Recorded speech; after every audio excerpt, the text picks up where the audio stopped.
Hi everybody and welcome back to the channel. So I'm gonna take a look at a few of my projects that I had tried to protect here in Zone 7, more tropical plants that I tried to protect. I'm getting them ready, taking off all the covers and lights that I had on them for protection, and I'm just gonna show you some of that. So you can see here the sugar cane. I need to get this mulch off of it. The sugar cane is starting to sprout, coming up. You can see right here, my guineas have been eating on it. They really like it since there's not a lot of green stuff out yet. The papayas that I protected are sprouting out. One problem I'm having is there is like a top. Here's another one, and I'll show you. If the top, that I cut the top out, you can see down in there, it fills up with water. So I don't know if I should like drill a hole down here to try to relieve the water, or try to siphon it out and then put a cover over the top of it. Let me know in the comments what you all think, how I could protect that. Some of them did not fare as well, like the roots rotted. You can see down here where this is still alive. It's even started sprouting out right here, but the roots rotted on it. So I don't have, and there's several of these. This one, well, that one's steady. This one over here had a little bit of the root problems, but not as bad as that one. And you can see down here.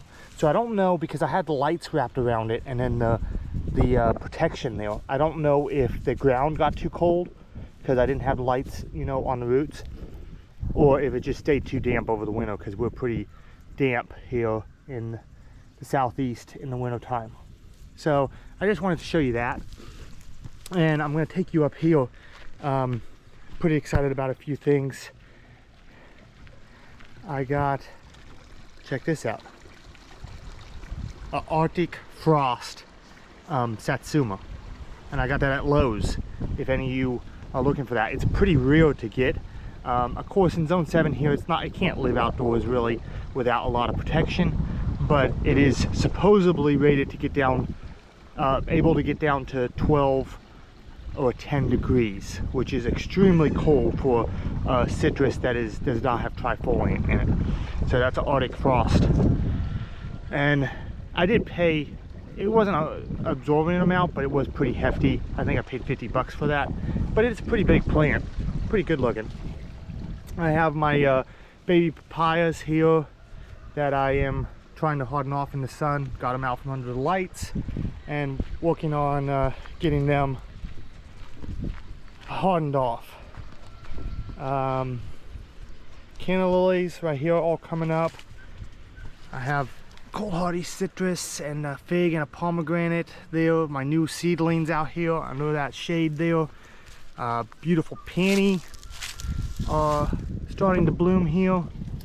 So here are some of the pomegranates that I've started, the varieties I started with, trying to get to live in a colder zone. I'm not going to try to pronounce all these names because they're very complicated to me. But this one right here is not that good of a winner for me, because it died pretty much, there's a wasp swarming around me. It died pretty much down to here. And we got down to 6 degrees. So that died off. The Salavosky did not die at all. Full bloom, full foliage out. That one I planted new this year, that one I planted new this year, that one planted. So we can't really test them yet. I have a few honeyberries here coming on. And I'm going to take you up here to, you can see all the spearmint, lots of spearmint. It just takes over. The bananas. So I'm starting to undo these bananas, and I found a bad thing out. I bought a new pipe heating cable, a real long one, and I was able to do 4 bananas with it, and this is it. But evidently it only cut on at 25 degrees instead of at 32. So the ones I had it wrapped around are dead. So I only was able to protect 2 of the bananas. So that was kind of a bummer to me. But we will see how that goes. Hopefully we'll get them to bloom again this year like I did last year. That's a new pomegranate I planted. Another new one. Pineapple guava kind of took a beating. I thought they should not have done that bad with only getting down to 6 degrees, but it looks like all the tops died off on them. Male kiwi, fuzzy kiwi down here.